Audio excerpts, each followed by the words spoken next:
लक्ष्य education channel में आपको बहुत स्वागत है। देखिए कक्षा 12वीं विषय अर्थशास्त्र का प्रश्न पत्र है। तो इस वीडियो में हम पूरे प्रश्नों के उत्तर देखेंगे, कितने आपने सही किए कितने गलत, तो मिला लीजिए आप पूरे प्रश्न के उत्तर। ठीक है, तो देखते हैं।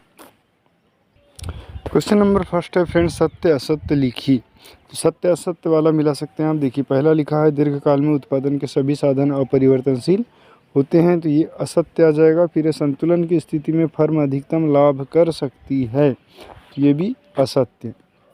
ये उपभोग व्यय वाला में आ जाएगा सत्य। फिर अतिरिक्त मांग की स्थिति में सुधार के लिए सरकारी व्यय में वृद्धि करना चाहिए, तो ये भी सत्य। फिर संसद में बजट भाषण गृह मंत्री द्वारा दिया जाता है, ये असत्य। और लास्ट वाला भी असत्य। इसके बाद सेकंड क्वेश्चन देख लेते हैं। प्रश्न क्रमांक 2, सही जोड़ी बनाइए। तो सही जोड़ी में देख लीजिए विनिमय दर की वृद्धि। तो विनिमय दर की वृद्धि आ जाएगा भुगतान संतुलन के प्रतिकूल। फिर विनिमय दर में कमी, तो यह आ जाएगा भुगतान संतुलन के अनुकूल। ठीक है। इसके बाद है राजकोषीय उपाय में आ जाएगा करारोपण नीति। और मौद्रिक उपाय में आ जाएगा खुले बाजार की क्रियाएं।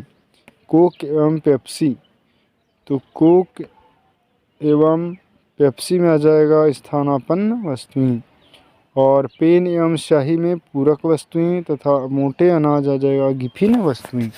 इस तरीके से सही जोड़ी कंप्लीट होती है। इसके बाद हम देखते हैं क्वेश्चन नंबर थर्ड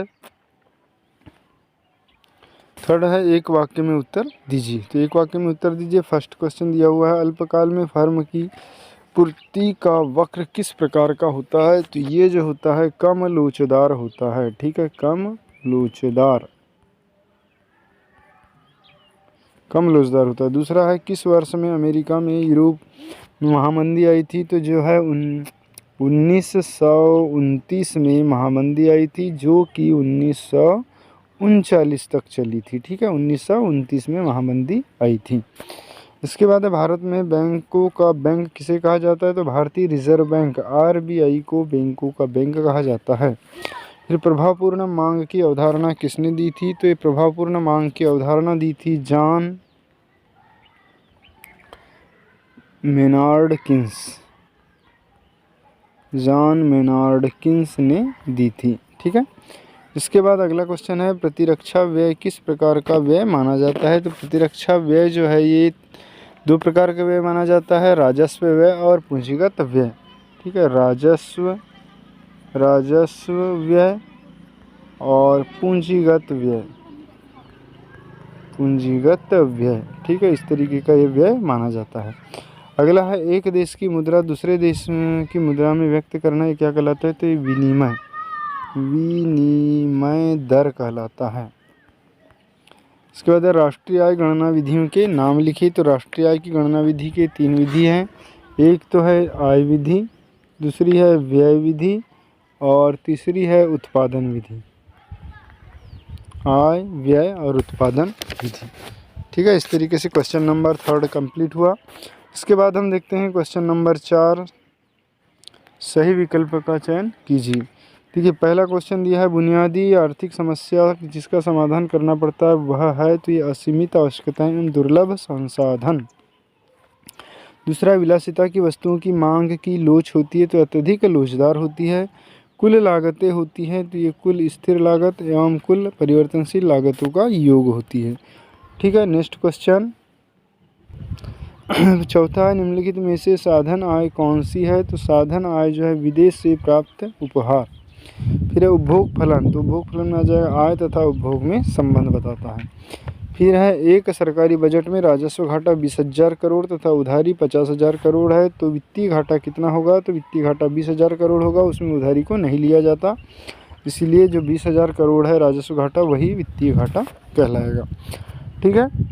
इसके बाद जो नेक्स्ट क्वेश्चन देखते हैं प्रश्न क्रमांक 5, खालिस्तान कंप्लीट कीजिए। तो खालिस्तान में देखिए पहला है कुल संपत्ति वक्र का ढाल सदैव कैसा होता है। तो सदैव जो है कुल संपत्ति का ढाल जो है परिवर्तनशील होता है, इसमें आ जाएगा परिवर्तनशील। दूसरा आ जाएगा पूर्ति का नियम खालिस्तान वस्तुओं पर लागू नहीं होता, तो ये जो नाशवान वस्तुएं होती है इन पर लागू नहीं होता, नाशवान वस्तुओं पर लागू नहीं होता है। ठीक है।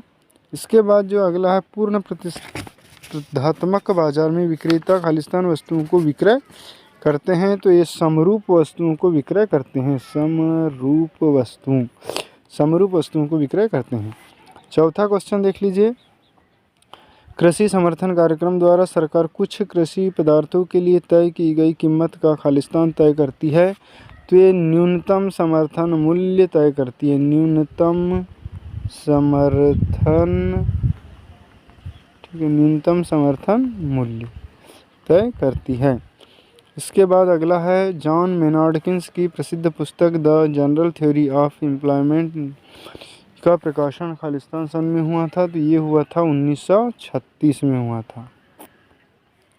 इसके बाद लास्ट है छठवा, गुणक एवं सीमांत उपभोग प्रवृत्ति के बीच खालिस्तान संबंध पाया जाता है, तो यहाँ पर पाया जाता है प्रत्यक्ष संबंध। तो इस तरीके से ये आपके सभी ऑब्जेक्टिव कंप्लीट हुए। यदि वीडियो अच्छा लगा तो लाइक कर ले, चैनल को सब्सक्राइब करें और बेल आइकन घंटी को जरूर प्रेस करें। ये सभी सवाल आपने हल कर लिए होंगे, ठीक है।